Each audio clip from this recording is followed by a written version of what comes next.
Welcome to HR Tuesday Tips with the Millers. I'm Lori Miller and this is Janine Brown Miller. And we're focusing on a series of videos that we started last week, and we're going to continue on talking about HR sensitive issues and topics that you need to be aware of. So we talked about transgender issues, and now we're going to be talking about some changes that have happened in the law, especially when it comes to family leave. So there's actually a New York State family leave law that has just been put forth. So tell us a little bit more about that. What do we need to be aware of?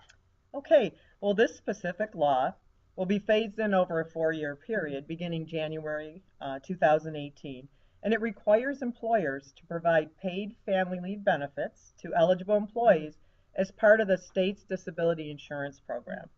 This includes up to 12 weeks of paid leave, funded through deductions from employees' paychecks.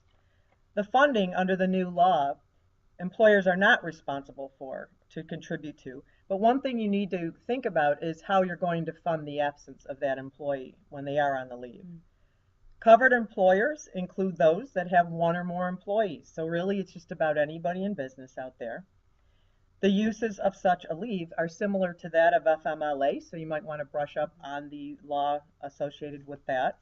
An employee may choose, but they are not required to take PTO time off to make up their full salary. Employers must reinstate the employee to his or her original position upon return to work or a comparable position, which is similar to the other leaves out there. Benefits must be continued as active during the paid leave, and the employee cannot lose accrued benefits prior to taking the leave. And then finally, an employment poster as well as formal acknowledgement of the leave and benefits related are a must as well. So that's kind of simply what this is looking like. Again, it doesn't come into effect until January 2018. It is a phased-in approach, so it's a good idea if you want to look up this law in particular to see what's headed.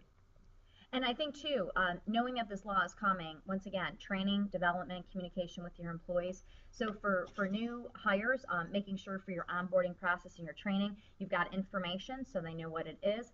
And then also with all the employees within the organization, whatever regular training that you're doing, you got to make sure that any updates come forth.